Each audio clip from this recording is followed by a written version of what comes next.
to talk about examples of leadership. We just see the Meir of brothers, the Meir of Mishpacha, Baruch Hashem, doing such a wonderful job leading the community. So it's I'm inspired every time I come to Chazak, and I want to wish also Mazel Tov to Yaniv and his Rebbetzin, Baruch Hashem. Chazak this week is Parshas Chazak. Chazak, V'nis Chazek. And the people get married together with strength. So with two strengths, and things become even stronger. So Bez Hashem, we'll talk tonight about a very important subject, and that subject is called is leadership. The question is, can everybody be a leader? It's interesting. There has to be everybody can't be a chief. There has to be some Indians too. I remember when I was in teaching Hebrew Day School a number of years ago, I mentioned a mission in Pirkei Avos that says, having makdim shalom l'chol adam. A person should be the first one to say shalom to everybody. And the Chazal bring an example that there was a Rabbi Yochanan, a Sandler, and he used to be the first one to greet everybody in the street. He was the first one. So I put it to the young children, I think it was third graders at that time, and I told them that there's an idea to be the first one to say shalom to somebody in school. So the next day I come into school and fights were breaking out all over the place because somebody was going to be the first one. This one say shalom. Oh, I was going to say, you said it before. This guy would say shalom. He would say shalom to everybody. Whoever was saying shalom first, precluded the other person from being the first one to say shalom. And there was somebody losing in every showdown between who's going to be the first one to say shalom. So in the pursuit of shalom, fights were breaking out all over the place. I don't have to tell you. And I realized there's something wrong over here because the Mishnah is saying having makdim shalom l'chol adam, and at the same time, it's a zero-sum game. Only one person can win that, if you want to call it a contest. So how's it possible that the Mishnah gives sort of as a universal maxim that you have to be able to say shalom, and yet only one person is going to be the first one to say shalom, like Rabbi Yochanan Sandler, right? So what are we talking about over there? Then later on, it occurred to me that there's another Mishnah early on in Pirkei Avos that says the following thing: Yehi beischa beis va'ad l'chachamim. Let your house be the house where the sages come to visit. Let your house be the place where the Torah shiur is going to take place. But again, it comes out to be one of those things that not everybody's house is going to be the one. If the Torah shiur is going to be in this house, then house A, then it's not going to be in house B. And if it's going to be in house A and house B, and it's going to rotate, so it's not going to be in somebody else's house. Not everybody can be the one that's going to host the big shiur, right? So how's it possible? Yehi beis vad l'chachamim. So I once heard an explanation on that mission that says like this: Yehi beischa beis vad l'chachamim, and it helped me understand retroactively to what the problem that I was having in this year with the students, and that is the following. That the explanation, one of the beautiful explanations that's applicable to everybody, Yehi beis vad l'chachamim, let your house be the house where the Torah shiur is taking place, where the chachamim are coming to visit, is the following thing. Yehi is a state of being. Yehi beis vad l'chachamim. Let your house be.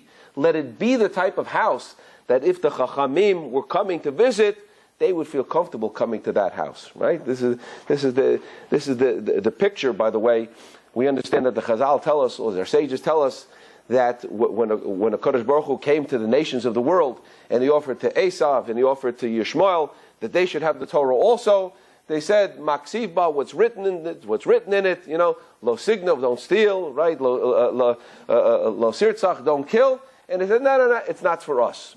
So what do you mean it's not for us? You can't hold yourself back from killing. You can't hold yourself back from stealing. And it sounds very cartoonish to us. But the truth is, let's say, for example, that I would tell anybody over here that the Gadol Hador, the great sage of the generation, is coming to your house. So you say, he's coming to my house? When is he coming? He's coming tomorrow. Let me go home tonight. Right? All night long you're going to be thinking, and your wheels are going to be turning. Let me turn this picture around. Let me go hide this, these magazines into, in this basket over here. Let me start to straighten up. Let me take this container let me see this. Oh, this doesn't belong here. He's going to see that. Let me spill it out and wrap up the garbage and take it. I don't want him seeing anything that's over here. I would have to do a big cleanup. So how long is he staying? He's staying for a week. Okay, I think we can hold on for a week. Then you find out he's coming to stay forever. Right? Like your mother-in-law is coming to stay forever. Right? Can you imagine how that feels? Oh no, he's moving in. When the Kadosh Baruch Hu was offered the Torah to the other nations, and he offered the Klal Yisrael also, so they said, how long do we have to curb our appetites? How long do we have to control ourselves? Moving in, that's too uncomfortable. We can't take that. Maksiba, it doesn't fit us. It doesn't match our constitution. But when it was offered the Klal Yisrael, we said, Nasiv and Ishma, that's something we can put up with. The same thing, when the Mishnah mandates, Yehi beischa beis va'ad l'chachamim, let your house be a place for the sages. So that's maybe one of the reasons why we put pictures of the Chafetz Chaim. We have pictures of the Ben Ish Chai. We have pictures of tzaddikim, gedolim. I remember in Yeshiva we had a picture of the Chafetz Chaim. It looked like wherever you were standing in the dining room, it looked like he was looking at you. Somebody painted such a beautiful painting like that it always looked like the eyes were following you wherever you were going, because it had to give you the impression that however you behave as if. As if the Baba Sali was sitting in your living room, right? Can you imagine such a thing? Yehi beischa beis va'ad l'chachamim. It's not just something that has to be the place where the Torah sages are coming, but it has to be the place that if they would come in tomorrow and saying, I'm moving in for the week, I'm moving in for the lifetime, that we wouldn't feel uncomfortable about such a thing. So the same thing when it says, Have makdim shalom l'chol adam, so the premise is, Have makdim shalom l'chol adam. Be in the state of mind that no matter what happens to you, that you want to be an actor, you don't want to be a reactor. Heavy magdim shalom l'chol adam means that when you're going out and you're going to meet people in the world, and some people are going to give you a down-looking face, right? I remember asking some students the first time I went to visit prisoners a number of years ago. We're going to speak a little bit about Yosef here tonight also, because if we want to talk about examples of leadership, there's no greater example of leadership than Yosef HaTzadik. Unbelievable thing. I remember a number of years ago, the first time I went to go visit prisoners. And I had gone now, since I went to visit that time, I went for 8 years since then. I went for 8 years straight.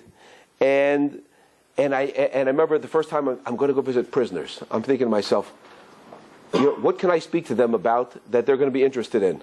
What do they want? And I realized, what they probably want? They probably want to get out of prison. I find out that many of the prisoners, not from the Jewish group, don't want to get out of prison. They like it there. They have the hots and the cots, that they're hot meals, and if they get out, they're looking for a way to get back in, believe it or not. But a Jewish person is a ben chorin, wants to get out and has a desire to be free. So I said, I should realize, and I was right. I said, I bet you a bunch of you guys, you want to get out. They said, yes, they would love to get out. And so I said, I started thinking to myself, who in the world ever went into prison and got out of prison? Oh, Yosef was in prison. And how did he get out? So I started doing some research. How did Yosef get out of prison? And then I discovered something as I was looking through the psukim, and I realized, that's how he got out. And I presented to the fellows that day. I said, Yosef fell into prison. How did Yosef get out of prison? And so a couple of fellows raised their hand. They don't have to be so knowledgeable to give the answer to this question. He said he interpreted the dream of the butler and the baker. And of course the baker died and the butler went on. And when Paro needed an interpretation of the dream, so remember there was a Jewish kid back there who knew how to interpret dreams, and that's how he got out of prison. I said, no, that's not what happened. I said, Rabbi, that's what happened. I said, I'm sorry. That's not what happened. And they started getting agitated. No, that's what happened. You don't have to be a Talmud scholar to know that. That's what happened, right? Isn't that what happened? I said, I'm afraid you saw the movie. You didn't read the book. I said, let's take a look over here. I said, I read the Pesukim over here, and I saw what happened. It says that Yosef found himself in prison. We all know about that. He was on trumped-up charges. And then what happens is the Torah records that there were two fellows who came in from the outside. One of the things I remember about the prisoners very much is that when they felt isolated from the world, that was the biggest punishment, is that they didn't know what was going on with the rest of the world, and they felt disconnected from the community at large. They were always interested in talking to me about what did you see outside, and who did you see, and where did you go. They were living vicariously. If I went to Eretz Israel, I told them I went over here, and I saw this person. If I came to Queens, very often I was in Queens, and I would come back, and they'd tell me, who'd you see? I saw, Rabbi such. Oh, yeah, he was my rabbi. Oh, very good. And, how's he doing? Yeah, he's the one who turned me in. Oh, okay, fine. Tell him I'm getting out next week. I would see they were very interested to know what was going on out there in the rest of the world. So they were always interested in these things, and so I imagine that Yosef also later on I realized was interested, and they were interested in what's going on in the rest of the world. So two new guys come in, And the pasuk says, "Vayavo aleihem Yosef b'boker." Yosef came to them in the morning.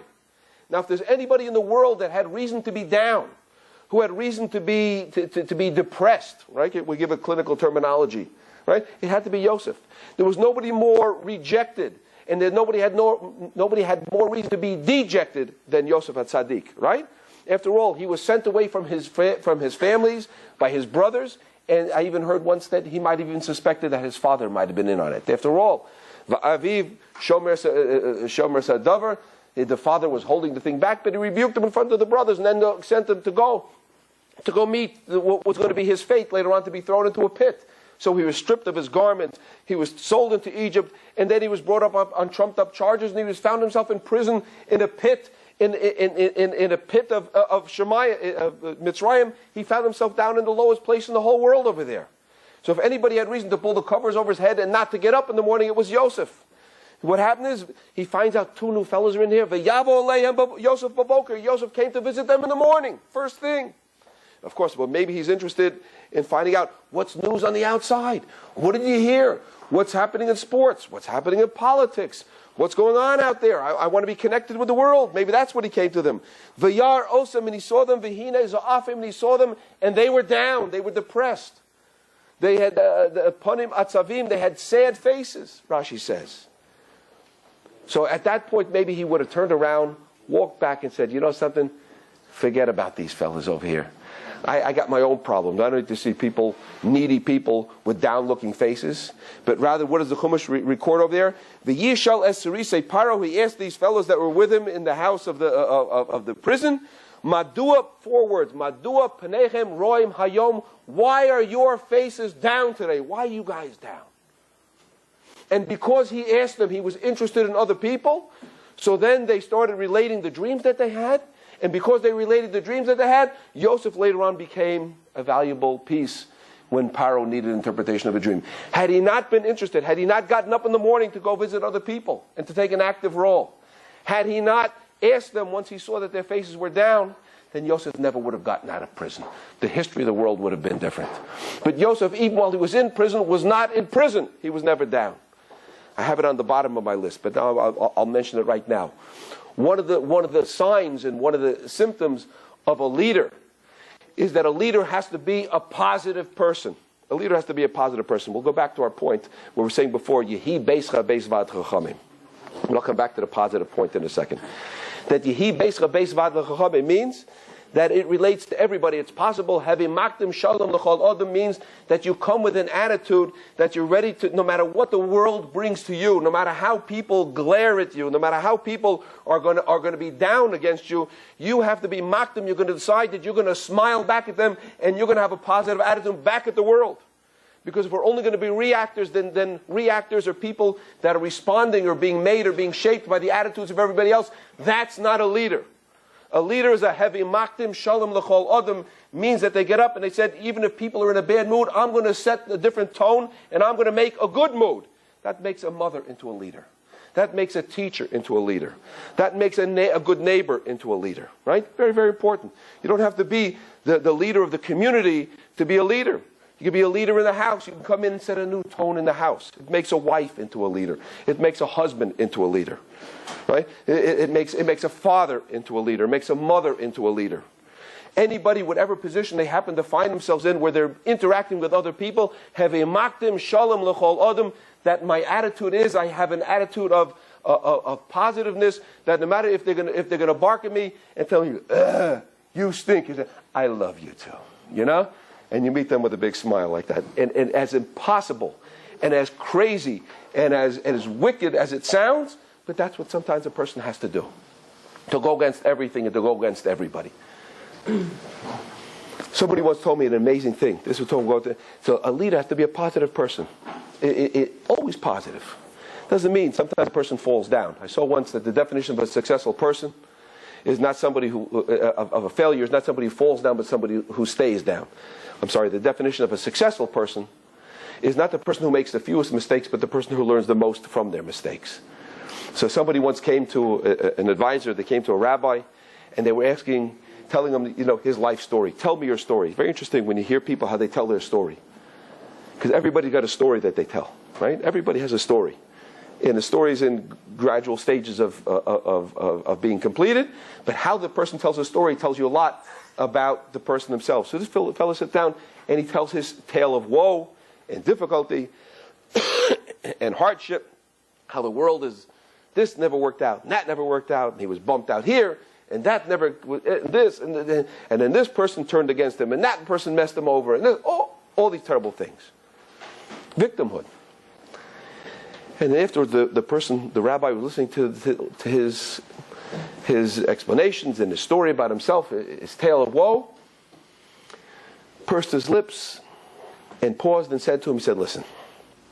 And when I heard the story, it shocked me. It went like a knife into me. I'm just trying to prepare you for it. And he said like this. He said, the rabbi said to him, he said, now you finished? He said, now after having heard everything you have to say, he says, I have two choices. He says, I could either respect you, or I could pity you, right? Or empathize with you. He says, but I can't do both. He's really telling the fellow, you have two choices. How do you want it to be? You want to be an object of pity and like, poor fellow, or do you want respect? And you realize that somebody who's a leader is not somebody who's looking to blame, who's looking to put to other people, this is what happened to me, right? They say some people make things happen, some people watch things happen, and some people say, what happened? Right? So, sometimes a person is a victim because they're standing around and they're waiting for stuff to happen, and stuff happens to them, and they wonder afterwards, what happened? But the example I have for somebody who was not looking for pity, when my oldest son was married, so we sat at Sheva Brachas, and I had a chance to meet, actually beforehand I met, but opened up a little bit, my new daughter-in-law's grandfather. And here's a man who lived with his mother and his father and his grandmother and his grandfather in a hole in the ground, hiding away from the Nazis for 3 years, winter, summer. Even at one point, it was a little bit gruesome during Sheva Brachas to hear such a thing. He told over a story that he even had to have the toes on one foot removed with a blunt instrument in the middle of the winter because he had frostbite. His parents and his grandparents would go out and forage for food and bring back, and they didn't leave that pit. That's where they lived for winter and summer for something like 3 years. He lost his whole youth. He lost everything. And he managed to survive with his parents. They came to North America, ended up in Montreal, where he had to learn new language French, a new language English. He didn't really speak Hebrew. He had to learn how to speak Hebrew. He never went to yeshiva. He had to learn how to learn Torah. He ended up becoming a Talmud Chacham. He ended up opening up a business. He ended up laning in shul every week. And you never saw such a positive, upbeat, smiling person who was able to, if he could overcome, if anybody had a reason to crawl up in a little ball into a fetal position and quit, it was this person. But he got married, and he built a family, and he has children, and grandchildren, and great-grandchildren who are Talmidei Chachamim. It's unbelievable. You take a look over there. The same thing, someone else can drop out of life and say, because the rabbi looked at me. Right? He looked at me this way, and he looked down on me, and he didn't look in my general direction, and he never called on me. Okay, so he was not the tzaddik hador, he was not what he disappointed you, or maybe he even embarrassed you once. Okay, fine. Okay, we're not matzdik, we're not justifying that behavior over there.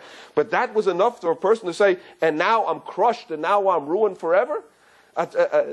This person over here, he had every reason to run away from life and to withdraw and to send up the white flag of surrender at a certain early. But he's positive. He became a leader of a family. That's just one example. Therefore, anybody and everybody can be a leader in their little circle. The world is looking for this type of leadership. Okay, so what is a leader? A leader is somebody who has clarity. I think that has to be. The person who's driving the car. The person who's flying the plane has to have clarity on how to use the plane and on where the plane is going. And then there's passengers. And it was a certain defining moment. I'd like to share an unbelievable idea where Moshe Rabbeinu gained an incredible clarity, because over in the Torah gives us a clear explanation of certain defining moments, things that happened to Moshe Rabbeinu that made a difference. How he became the leader. How did Moshe Rabbeinu become the leader of Klal Yisrael? What did he do? What was he like? What type of exercises did he go through in life? So the Chumash tells us the following thing. Whatever happened to Moshe Rabbeinu that created the leader that he was, also I think has application to each and every one of us as well. And the pasuk says an unbelievable thing. First of all, we know that Moshe Rabbeinu was growing up in the house of Paro. He was living like a prince over there. He was presumed to be the daughter of Basia Bas Paro.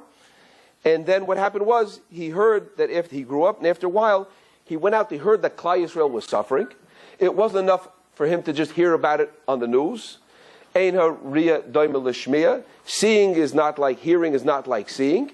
So he wanted to go out to see what was going on with the Jewish people.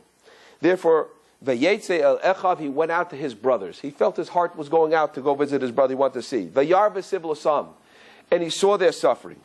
Vayar, he wanted to put his eye to it to see what's going on with the Jewish people. And he saw that they were being abused by the Mitzrayim. Vayar ish Mitzri, and he saw an ish Mitzri, Makeh ish Ivri, that was hitting an ish Ivri, that was hitting a Jewish man, Me'echav, from his brothers. And what did Moshe Rabbeinu do? So the pasuk tells us, Vayifen kol v'cho, he looks this way and that way, which on the surface looks like he's looking to see, is anybody watching, right? Is anybody, Rashi tells us over there, he's looking into the future to see if anything's coming out from this person that he's about to hit, but we'll read it differently in a moment.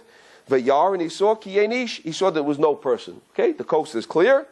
He says, V'yachas a Mitzri, he hits the Mitzri, V'yet manehu b'chol, and he hides him into the earth over there, and that was his first courageous act that defined him as a Jew. I once heard the beautiful explanation. We understand that the way the verse is read, there's a simple way that it's read, and that's the way we read it over here basically, is that Moshe Rabbeinu went out, he saw the suffering of the Jewish people, and he took a courageous act. Very nice. But listen to this. There's other levels to read it that don't contradict the way that we understand the Pshuta Shel Mikra. Whatever is going on in the outside world is going on the internal world. The world is a mirror, right? The world is a self-portrait. So whatever Moshe Rabbeinu was experiencing on the outside world was really a reflection of the turmoil that was going on also simultaneously on the inside world. How's this? We know that Moshe Rabbeinu, we said, grew up in the lap of luxury, surrounded by the court of Paro. And that means that he was basically being inculcated his whole life and being trained for leadership amongst the Mitzri culture. He was going to be a leader of the Mitzrayim. He was a Mitzri. Not only just to be a Mitzri, but he was a Mitzri amongst Mitzrayim. He was supposed to be, a leader like them, from amongst them. So Mitzrayim culture was a low culture, was a decrepit culture. It was a materialistic culture. And at the same time, so that's Moshe Rabbeinu, was growing up with that mantle around him, with those garments that he was wearing. Later on, when he be recognized by the Ish Mitzri Hitzilenu, there was an Ish Mitzri, he's recognized in the Ish Mitzri by the daughters of Yisro. And at the same time, the same Moshe Rabbeinu, when he was as a child, as an innocent child, sweetly would not drink from the mouth, would not drink milk that was not coming from a Jewish nursemaid, so they had to fetch his own mother, his beloved mother Yocheved, who was one of the 70 souls that was born Bein HaChomos coming down to Mitzrayim, from the original holy people, from a daughter of Levi. So when she was fetched, and she was actually paid to nurse her child, and the Chazal tell us that he had, thank you very much, that he had not less than 10 beautiful Jewish names. He was raised on the lap of his holy mother. And she whispered into his ear, "You're a Jewish boy. And these are your 10 holy Jewish names, amongst them Avigdor of Kusiel." She told him, "These are your Jewish names." So inside, Moshe Rabbeinu understood that he was a Jew. He understood Jew enough that when he heard about the suffering of the Jewish people, he needed to go out to see what was going on out there. But at the same time, he was wrapped up in Egyptian and Mitzrayim culture that was now being taught to him, and he was being trained that way. So he himself was suffering with what we call a culture an internal conflict and an external conflict of who's Moshe Rabbeinu, what's Moshe Rabbeinu going to be, who's this person going to be, this Moshe or whatever it is that he went with his Egyptian name. And therefore we can read the pasuk, the following thing: V'yar b'sivlosam, he saw the suffering. V'yar ish mitzri, Moshe Rabbeinu went out, and he went in at the same time. V'yar ish mitzri, and he saw an ish mitzri. He saw the ish mitzri that was the ish mitzri that he was becoming. That was mache ish ivri me'echav, that was hitting and that was beating and that was abusing and that was beating up and about to drown out and suffocate. The ish ivri me'echav was about to drown out and to ruin the ish ivri me'echav, was out to eliminate the Jew that he was to become. Yeah, Moshe Rabbeinu was at risk, and he felt himself at risk at that moment over there. Whose side am I on? Vayifen kol v'chol, when he looks this way and that way. Maybe I'll be a little bit this, and maybe I'll be a little bit that. But we know the Navi Eliyahu said, how long do you jump on both sides of the fence? You're going to be a little bit this, a little bit that. You're going to worship Hashem in the morning, and it's the ball game in the afternoon, right? And how can you be on two sides? We know that Rivka was troubled that she had twins inside of her. What's the problem with having twins? One wanted to go out to before she knew it was twins. They had a child who wants to go out to the base of Avodah Zorah, and she has another child the same child wants to go out to the synagogue. What's the problem? To have one schizophrenic child who can live like that, to live a dual life like that's a problem. Oh, it's twins. One wants to go that way. Is the Yetzer Hara? We can cure that. One has a Yetzer Tova. We can develop that. But to have one person who can live this way and that way, that's a problem. Ad b'tai tem poskin al shtei sifim. How can you be on both sides? Moshe Rabbeinu look vayifen kol v'chol v'yar ki ein ish. He's not going to be an ish. He's not going to be that ish Moshe. That ish Moshe anav mikol adam. That's the most humble person. That ish Elokim. He's not going to be the ish Moshe. That person who's going to be Moshe Rabbeinu. He's not going to be that person. He's not going to fulfill his potential. And therefore, what did he do? He decided that moment, this is the defining moment for Moshe Rabbeinu. V'yach es a mitzri, he hit the mitzri. He decided to take an offensive role against the mitzri. I have to do something about it. He hit the mitzri. Listen to this pasuk. Listen to the end of the pasuk. V'yitmanehu, and he buried him. What does it say? Bachol. What does bachol mean? In the sand. It could have said ba'adama, right? Whatever it is, he could have used a lot of different words to say that he put him, that he hid him away.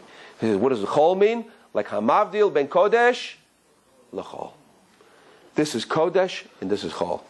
This is the real me, and this is just my suit, my garment that I happen to be wearing right now because I'm living in this culture. But this is not my full identity. Hamavdil ben kodesh is the car that I drive. This is my hood ornament, but that's not me.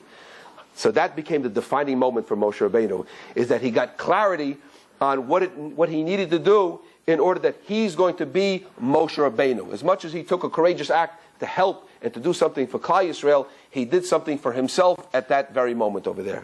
When I heard that, I was stunned. I was amazed how beautiful, how deep, and how relevant the Torah is to each and every one of us. Then we'll learn something else, I think, that's also important for us to know about something as we're learning about the development of Moshe Rabbeinu as a leader for Klal Yisrael.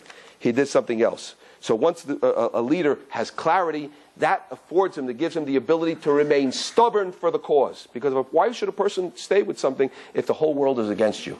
And the whole world is opposing you unless you have clarity where you know that other people don't have clarity. Right? How was Avram Avinu, I always wondered, how was he able to go against the whole world?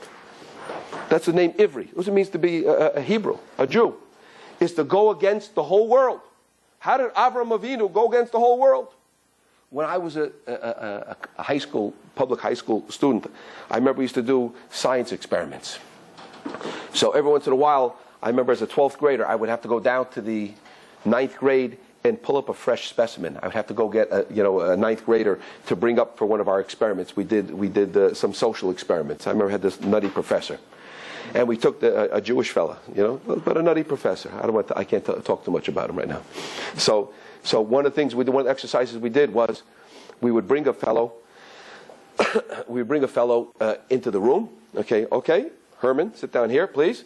right? And he was a ninth grader amongst a room 20 some odd seniors, and we would hold up an object, and we say, like, okay, everybody see what color this is?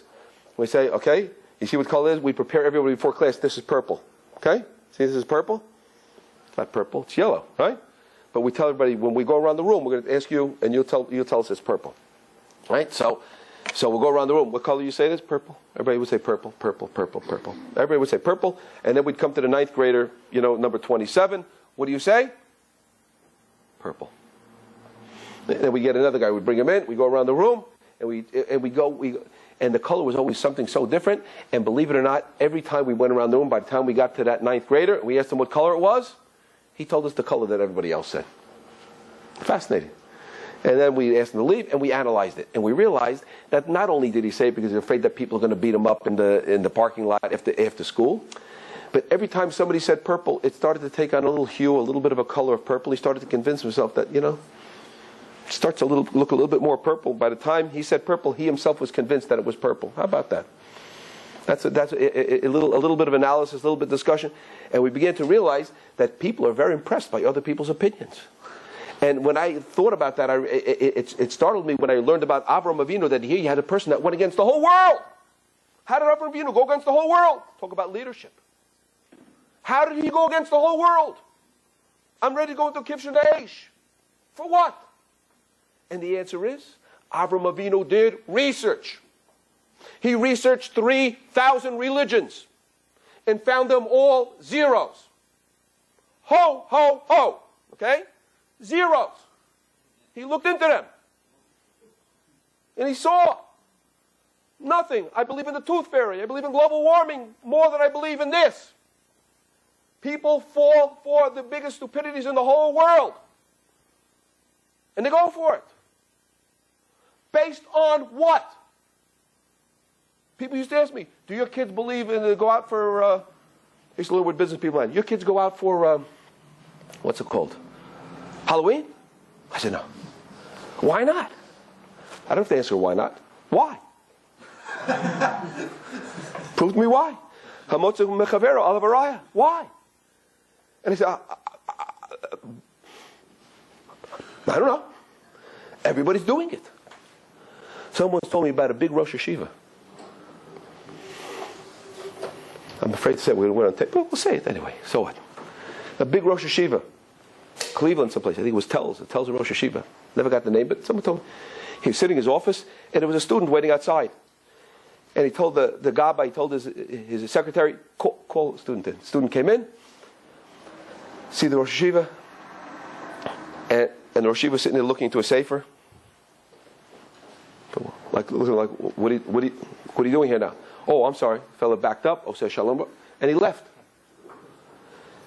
And then later on, the rabbi told the secretary, send him in again. Rosh Hashiva wants to see you. And he comes in. Rosh Hashiva looks up and said, oh, I'm sorry. Right. The fellow's getting mixed signals. The secretary calls him in. Rosh Hashiva, points to the door, and he leaves. And the fellow doesn't know what to do anymore. I'm a yo-yo. I'm going in. I'm going out. This one says in. This one says out. What's going on over here? After 3 or 4 times this exercise, Rosh Hashiva looks up at him and says, April Fools. April Fools. Fellow starts looking around and says, maybe Rosh Hashiva has a little flask over there, something like that. He's taking a drink for himself or something like that. What is this? Shushan Purim? What's going on over here? Rosh Hashiva, April Fools. I never heard anything so. And he says, there's a makor, there's a source in the world for April Fools. He says, there is? He says, yes. A little 5 days short of 9 months. 8 months and 25 days after April 1st is December 25th. He says, that's the day the whole world is fooled. That they walk around with a claim that there's a lady who had a baby that didn't have a father, right? They'll make a fool out of the whole world. Where's the report? Where's the gynecologist report? Where's the proof? And they have to stand and they have to bring, and they're basing everything on our Matan Torah, where we had 600,000 adult males between the ages of 20 and 60. Haniya kadavar hagadol hazeh. or Nishmo Kamo, has anything like this ever happened or anything like this ever been claimed?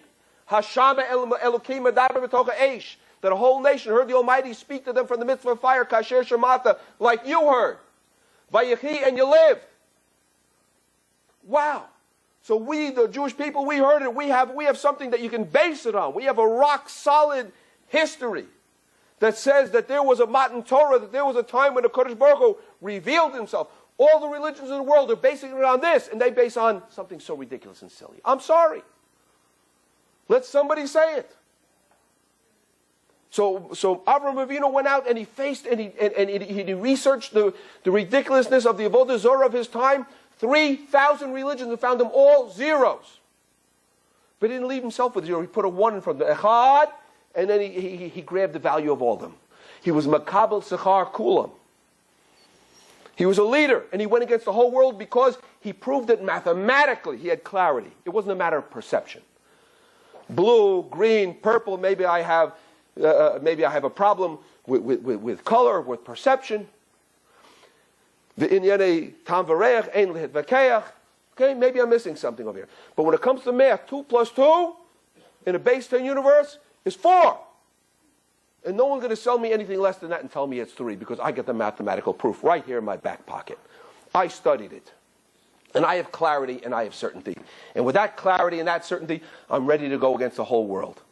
I don't mind if there's 5.5 million Jews in America, or there's 14 million Jews in the whole world, and there's 1.5 billion of these, and 1.5 billion who are believing on the other side. So the Jewish people, by definition, we are leaders. That's what it means. We don't go by numbers. We go by clarity. And therefore, that's one definition. When a person has clarity, then they can be stubborn for the cause. And that's why the Jewish people are Am Kshei Orf, we're a stiff-necked people, and it's a compliment that we're stiff-necked, and we're going to remain Ad Bias Gol Tzedek B'Mehera V'Yameinu. We're going to remain to the end of history. Moshe Rabbeinu revealed himself in one other thing over here, in the same half a pasuk later. After he went out and he reacted, and he beat that Mitzri, and he saved those Jews because he felt himself to be a Jew and identifying with the cause of the Jewish people, and those are his brethren, and says something else. The Malbim points out something so elegant, so beautiful. It says immediately after that, V'yetze b'yom hasheni, he went out the second day. There's a difference between rachamim, mercy, right, and chesed. What's the difference between rachamim and chesed? And this is some of the definitions. These are things that define the Jewish people also. The Jewish people were rachmanim, gomli chasadim, and baishanim. We don't do shameful things. We have a sense of conscience. And we're also baishan, and we're also bali rachamim. We feel pain. We empathize. We feel the pain of other people. So empathy sometimes, or rachamim, is when on a freezing night I'm walking through Manhattan. I'm about to go into a restaurant to eat something, and I see some poor fellow sitting on a heating grate without a coat, and I'm going to go eat, spend a few $100s on a delicious steak in a warm restaurant, and have some soup. And I have a nice, warm coat on. And how am I going to enjoy my steak when this fellow's out here freezing? So you know what? I reach into my pocket, or I take off my coat or something like that, and I give him a coat, and I said, here. And I give him $50, and I said, why don't you get yourself a nice hot meal? I'm a generous guy.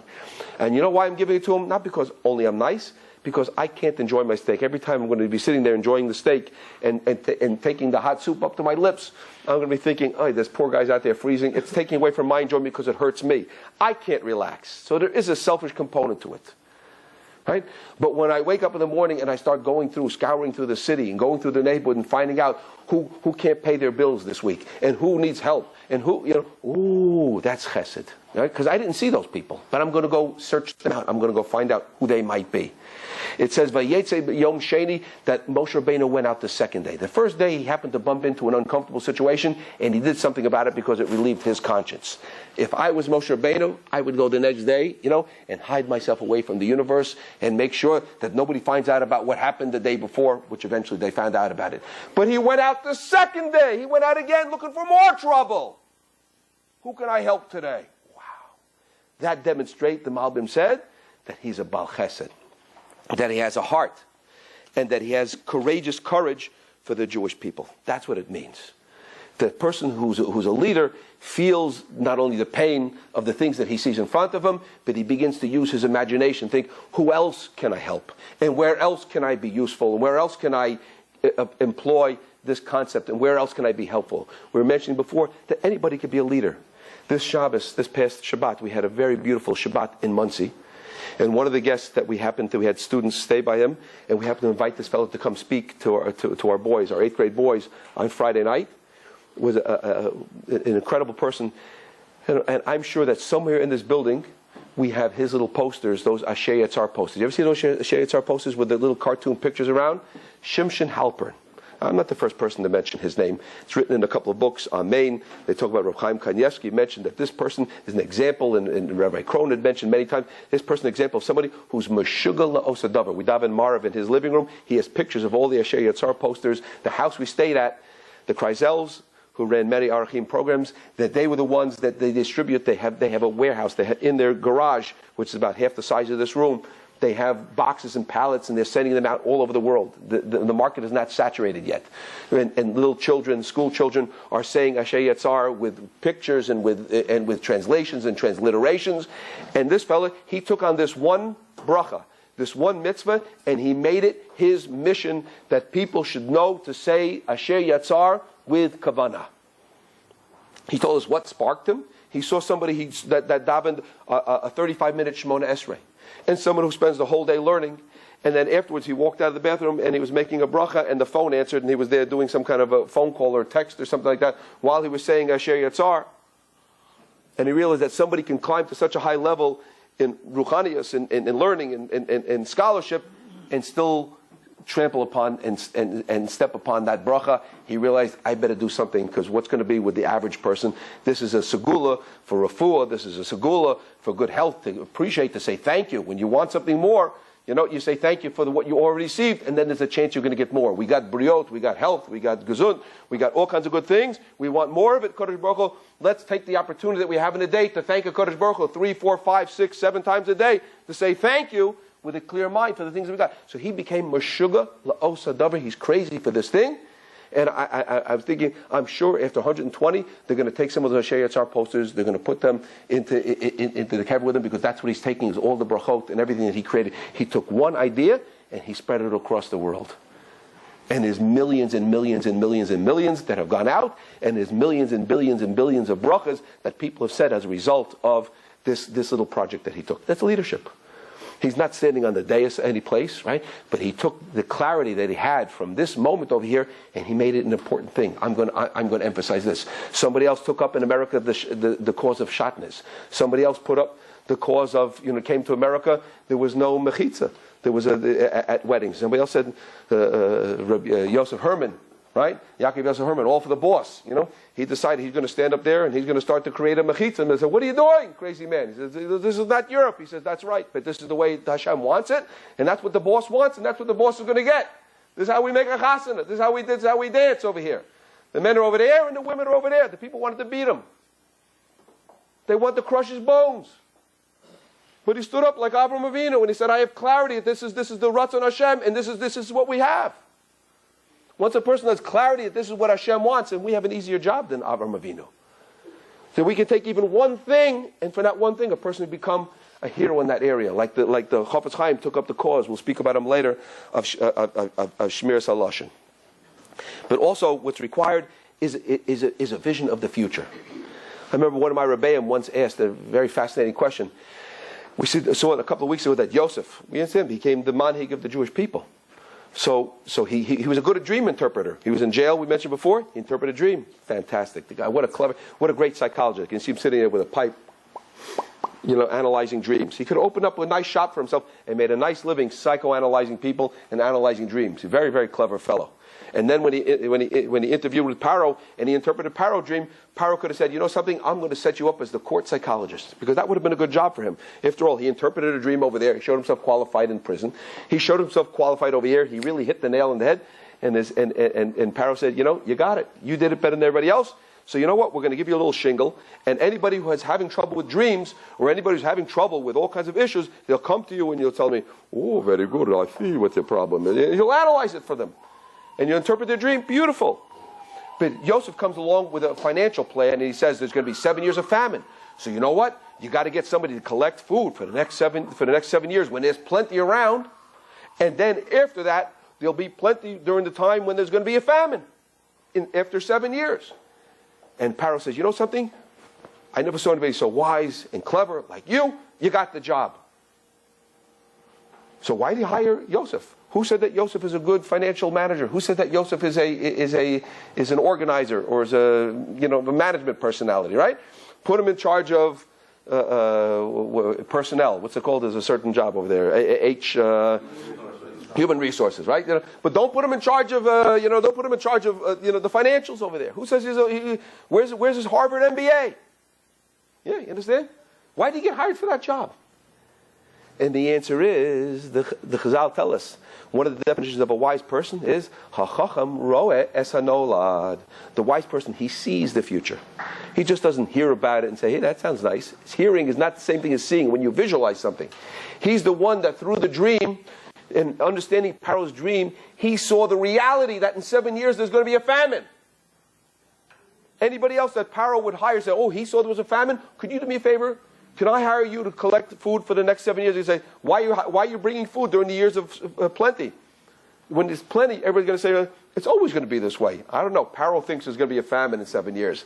But they're not going to feel the reality and the pressure, right, and the urgency and the emergency that there's going to be a famine in 7 years. We got 7 years to collect. What's going to be for the next 7 years after that? People are going to starve.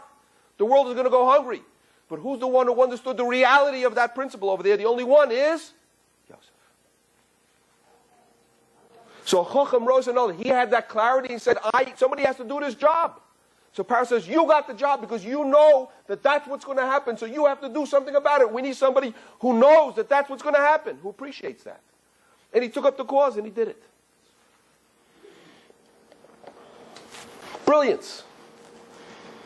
So a leader is somebody sees a little bit of future. He's just so 7 years ahead. They don't have to see millions of years ahead. See what's going to be 7 years ahead. What's going to happen? Boys are learning in yeshiva now. They have the young years. Oh, it's exciting. You're learning. What's going to be when you become balabatim? So someone makes a kollel for people who can learn in the morning, learn in the evening, before they go to work, after they go to work. We don't want them to lose all those years of investment that they put into learning in yeshiva. Suddenly it's going to be evaporated the minute they step out of yeshiva. And they get married and suddenly become total amaratzim. Come in the morning, come in the evening. Wow. Somebody had a vision. Somebody has a plan. How to help people who are out in the working world. Brilliance. Another thing that we see all throughout Jewish history, Moshe Rabbeinu was invited to come see Klal Yisrael. He held back for 7 days. I always found this fascinating. Moshe Rabbeinu didn't go for 7 days. He's arguing with the Kodesh Baruch Hu. Not me, mi anochi. Who am I? Until he was satisfied that, no, your brother's okay with it. And not only that, he's even happy. He knows about it. He's happy for you. So I once asked one of my Rosh Yeshiva, I said, how can he fight with the Kodesh Baruch Hu and refuse the Kodesh Baruch Hu for 7 days? And only went when he was satisfied that it wasn't going to offend, it wasn't going to be offensive to his brother Aaron, who was his older brother. That he's going to be the mani, he's going to be the leader of Klal Yisrael. And my Rosh Yeshiva says, that's why he was chosen. Kodesh Baruch Hu didn't want to send somebody who said, I'll shtuck my older brother. I'll show him. He wanted somebody that had the sensitivity for a little child. The Chazal tells us that Moshe Rabbeinu was out chasing a little sheep. He was concerned about even the feelings of a little sheep. He was an empathetic person. And even when it came time to go back, he went and he asked his father-in-law, can I go save the Jewish people? Can you imagine that, such a thing? It's an emergency. Go run and save the Jewish people. But no. But not at the expense of the family. I'm sorry, not at the expense of the family. How about that? I want to do kiruv, but I still have to ask permission from my wife and kids. I have to get the bracha from the important people that are in my life. I can't do it at the expense of other people. I have to do it with sensitivity. You can't go be a klal person and not have consideration for each yachid, especially the yachidim that are close to the person. It's an unbelievable thing. They asked Moshe Feinstein, Zecher Tzaddik Lavracha, that when he was already in his later years, he lived into his late 80s, and they asked him, how come he lived to be such a ripe old age. They said, how did he get to be a ripe old age? And the Gemara is filled, replete with these type of questions. B'ma arach the yamim. B'ma arach the yamim. Why did you live such a long life? They asked Rav Moshe Feinstein. And Rav Moshe Feinstein had dealings with tens and thousands of people. He's a Gerrit Moshe, people calling up with all kinds of intricate and intimate shilas and coming to him constantly with questions about everything in the whole universe.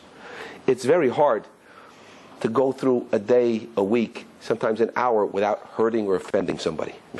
Really, especially if you're in a position where you have authority or power or control or something like that. Believe me, it's not so easy. There's all kinds of disputes. Two little boys came to him for a dispute over $1. It didn't matter whether it was a davar cotton or davar gadol. There's no cotton for gadol. It had to do whether it was emes and sheker, So they came to him. These two boys were having a dispute over $1. They came to Rav Moshe Feinstein, and he decided in favor of one boy. But then he reached into his pocket, he took out $1, and he gave it to the other boy because he wanted him to be consoled. Still, he wanted to make emes for shalom. He wanted to make sure it's peace. So they asked Rav Moshe Feinstein, "B'ma arech the yamim? Why did you live such a long life?" And he says, because I tried my whole life never to hurt another person. And there's a story that's told, a very famous story that's told, I saw it in his biography after he passed away, that what happened was he was getting into a car, and there was a group of yeshiva students that were escorting him to the car, and then the door closed, and they drove, quite a few blocks away, and when they got a distance from the yeshiva, so Rav Moshe signaled to the driver of the car, can we stop for a moment, pull over to the curb and stop for a second. They pulled over to the curb. Rav Moshe opened up the door, and he took his frail and aged hand out where the door had been closed on his hand. And the driver was like appalled. He was like, oh my, Rebbe. He says, why, we've been driving for the last 4 blocks. Why didn't the Rebbe say something back then when the door got slammed on your hand? And he says, it would have hurt the feelings and it would have offended the boy who closed the door. Wow. Now, go and try to rehearse for a moment like that in your life. It's unbelievable. That meant that it had already become a part of his second nature. It had already become, his first instinct was more than his own feeling for his own pain, like, ouch, ooh, you idiot. Or even if he didn't say that, like, oh, come on, my hand was there, like, you big dope. Even if he didn't say that, he couldn't, but like, oh, not even to give a kvetch, an ouch, or nothing like that, because he couldn't hurt another person. Even more than his own physical pain was the instinct he had not to hurt another person. That's how he's Moshe Feinstein. That's godless. That's Jewish leadership. Jewish leadership is not, send some more Marines over the top, parlez-vous, and let them get wiped out in war. Is the sensitivity for each individual, for each prat of each feeling of each individual person. That's greatness. And even the person has to be the manhig, he's the gadol hador of the whole Jewish people. He doesn't feel himself to be, and his feelings are more important than the feelings of other people. When I saw that story, I said that's unbelievable. And maybe we'll get one more point in, and that is that what makes a Jewish, especially in the Jewish world, what makes a leader. And again, all these things are things that a person can work on and can grow in. And that is a love and a concern for the Klal Yisrael, right? We learn in Perkei Avos, it says like this, it says, Kol Yisrael yesh lam chelik le'olam haba. It's actually a Mishnah in Sanhedrin that crowns every parak in Perkei Avos. And what does it say? It says, Kol Yisrael yesh lam chelik le'olam haba. All the Jewish people have a chelik in olam haba. It should have said chalakim. Kol Yisrael yesh lam chalakim. Everybody has chalakim. Everybody has their little portion. I once heard Rabbi Victor Miller, Zecher Tzadok Levrach, says, Kol Yisrael yesh lam chelik le'olam haba. It's one chelik. He says that's only a part if you're part of Kol Yisrael. If you're part of Kol Yisrael, that the whole Jewish people are really meant to accomplish one giant mission together. There's no such thing as one person succeeds if we don't have the concern that other people succeed also. And there's certain people, Mr. Sharm says, in his chapter on Chassidus, that take on the cause of the generation. They feel the need and they feel the pain, and they run into that gap over there. Like the Chofetz Chaim says, we need to hold up and we need to hold ourselves back in Shmir Shaloshin. We need to become fortified in that area. And that's not the only thing the Chofetz Chaim was busy with. If you take a look at his other svarim, that he wrote Nidchei Yisrael, he wrote smaller svarim to help Jewish soldiers who were conscripted by the Russian army for 27 years and more. How to remain Jews on the front lines, and how to remain Jews without kosher food, and without a minyan, and without all the surroundings. And he wrote another chaveret, and he wrote another piece to American Jews, how to cut your beards properly without being in violation, and how to become and how to live as Jews, and how to set up Jewish homes, and how to maintain the Jewish people to last until Mashiach comes. And he writes in such a way that he's not trying to impress you with his scholarship, but you can feel the hot breath of the Chofetz Chaim coming through those little writings over there, because he's expressing himself and he's reaching out to the hearts of the Jewish people. That was the Chofetz Chaim. If you take a look in the Mishnah Berurah, you'll see a scholarship. Take a look in the Bir Halacha, you'll see a scholarship. But he wasn't trying to impress you, he was trying to express himself, to reach out for the hearts of the Jewish people. And the Chofetz Chaim is more alive today, not just in Yeshiva in Queens. He's more alive today, his picture is more spread out than he ever was in his lifetime. And why is that?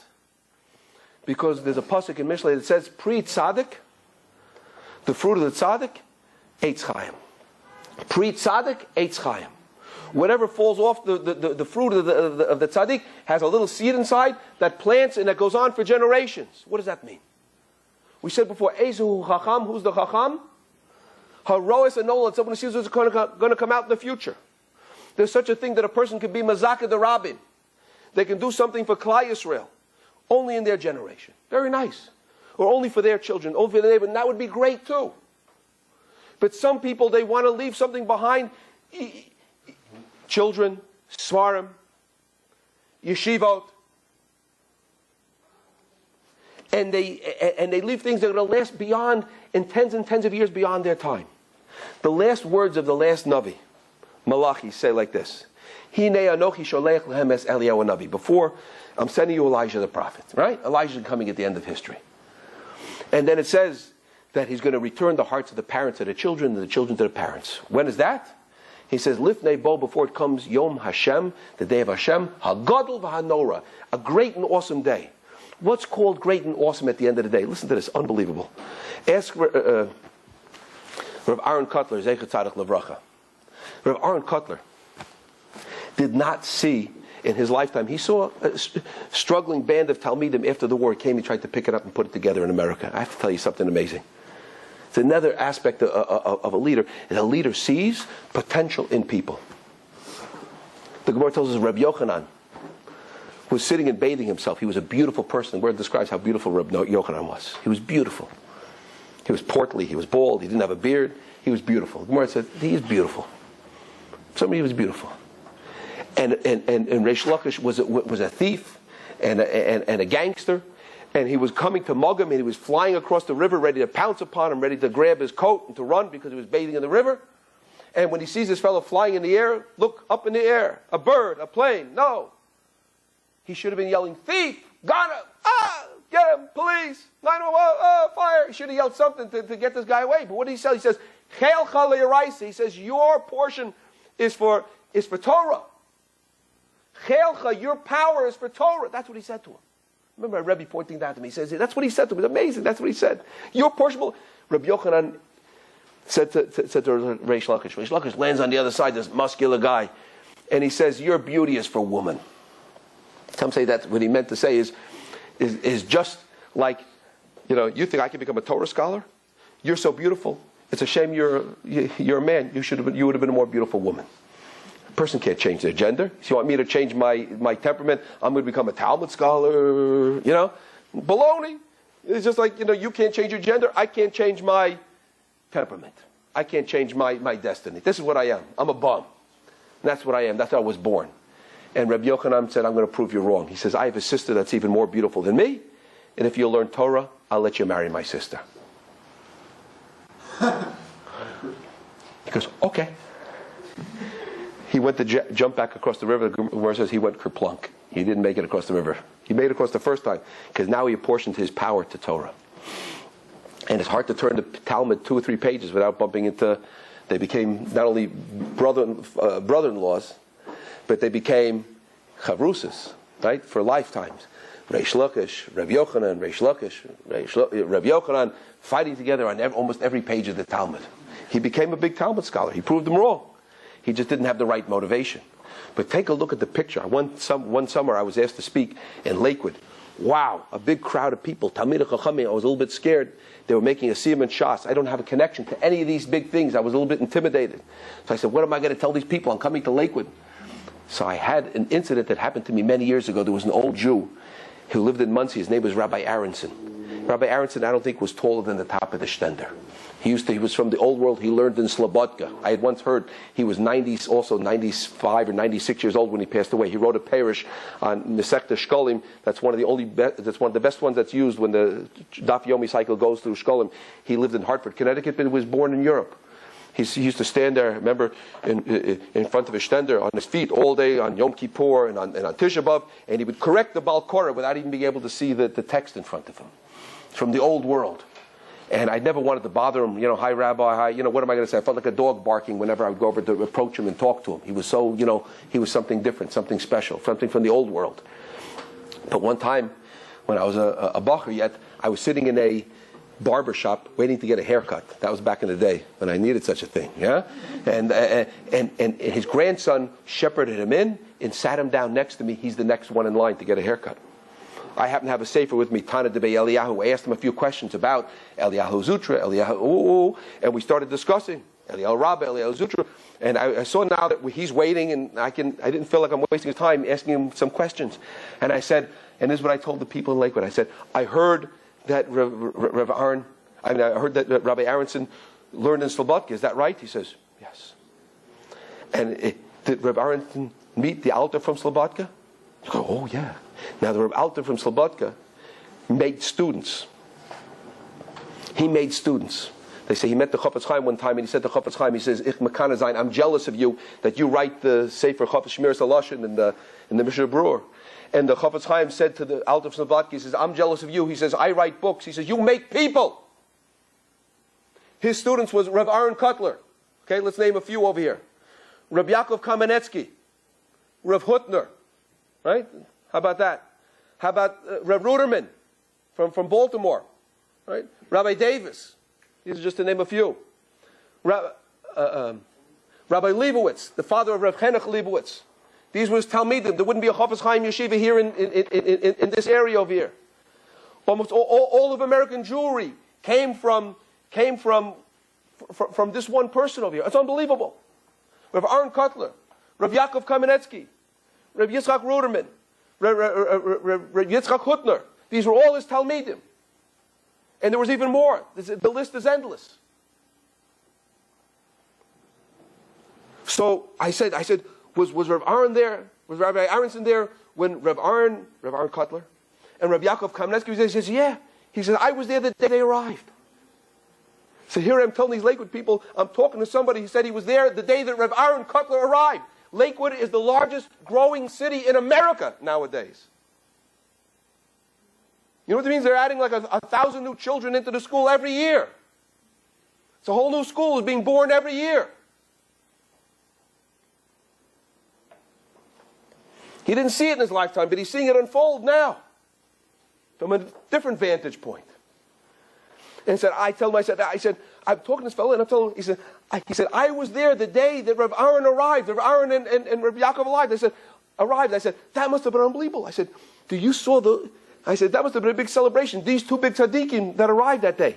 He looked at me like I fell from outer space, Rabbi Aronson. What? Two big tzaddikim? He says, they were bacharim. They were students. He says, who saw tzaddikim? Who saw anything? He said, I didn't see anything. Nobody saw anything. And then he caught himself. He says, the Alter, he saw something. The Alter saw something. He says, I didn't see anything. And the Alter saw that these people, they can make a difference in the world. And he touched them in such a way, and he saw the potential in them, and that's what they became, and that's what they did for the world. These are the leaders of the world. He had a certain deep, positive vision and an optimism that he impressed everybody, and it made a difference, and it pushed them. He brought out the best in every person. So we say Pri Tzadik Eitz Chaim, the last words is Rabbi Aaron Kotler said. So what does it mean? The days are coming, Hagadol V'Norah. What's great and awesome about what happens in the end of the world? We'll finish up with this. What's great and awesome that happens at the end of times? He says, what could be more great and awesome than Yom Norah, the Yom Noraim, Rosh Hashanah, Yom Kippur, Hine Yom Hadin, Mi Yichah V'mi Amus. Who's going to live, who's going to die on the day of judgment? Who's decided? That's pretty awesome. He says, maybe the person comes to the next world, they have to give a din v'cheshbon. In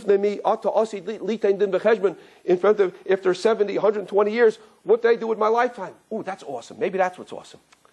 But what comes at the other time that's great and awesome? Listen to this. He says, let's say, for example, there's someone, his name was Rashi. Rashi lived 1,000 years ago. He was a father. He was a wine merchant. He was a Rebbe. He had a lot of different hats that he wore. He managed to raise 4 daughters who ended up marrying Talmid Chachamim. Every year, Rosh Hashanah to Rosh Hashanah, he had to give, an accounting, and hopefully he's going to get a better year and a good year for the next year. The wine service will go good. He'll have good students. He'll have success with his daughters, with his family. Fine. He'll find a good shidduchim. Fine, very nice. Then after he didn't quite live 70 years, he went to the next world. What type of father? What type of neighbor? What type of Rebbe? But he left behind a notebook. And inside that little notebook ended up becoming the key to learning everything that we know in Tanakh and everything that we can nowadays try to learn the page of Gemara without Rashi, right? Not possible. So all the learning for the next 1,000 years with Talmud Torah Keneged Kulam is all attributed to Rashi. Ner le'echad, ner le'meya, right? That Rashi and his children ended up becoming the explanators, the explainers, and the explicators, and the definers of exactly what's going on every page of Talmud. There isn't a mitzvah that's being fulfilled this day, and there's not a Torah shir that's going on that can't somehow be attributed back to Rashi. Can you imagine that there's a bell that's ringing, bing, bing, bing, bing, bing. There's a building in Manhattan where they're registering the debt, the United States debt. I think they're using 3 buildings now, okay? Can you imagine what it looks like in Shemayim, all the numbers that are registering, that are showing the accomplishments of Rashi for the last 1,000 years. It's Gadol V'Norah. Then we flip to the other side, and we find that there's a fellow, his name was Karl Marx, who came from 26 generations of rabbis, who was the grandson of the Pnei Yeshua. And he decided to make his own religion. His own religion says, material dialectic, and that religion is the opiate of the masses.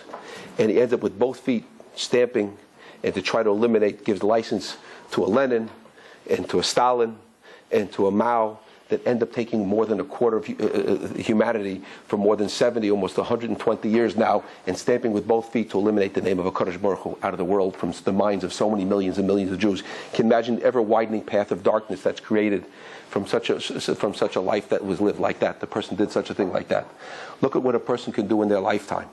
If a person can take a leadership in some area to see the future, to have the clarity, to become meshugal l'osa davar, to become crazy for that thing, those are the people that end up making a difference. It doesn't mean that the person has to get up in front of a group and to make a speech. Look at that fellow, Reb Shimshon Halpern. Look what he did. Quietly distributing, quietly encouraging. There's so many other more hidden people who ended up taking roles. These are all leadership roles. There's plenty of room for leadership roles. The world is looking, the world is crying out for leadership in thousands of ways. Leadership in the home, leadership in the family, leadership at school, leadership in the community. There's so much to do. We've heard an appeal before that Rabbi Meirov stood up here and he said, we need volunteers. Some people have money to give. Some people have time to give. Some people have talent to give. Kabed es Hashem b'honcha.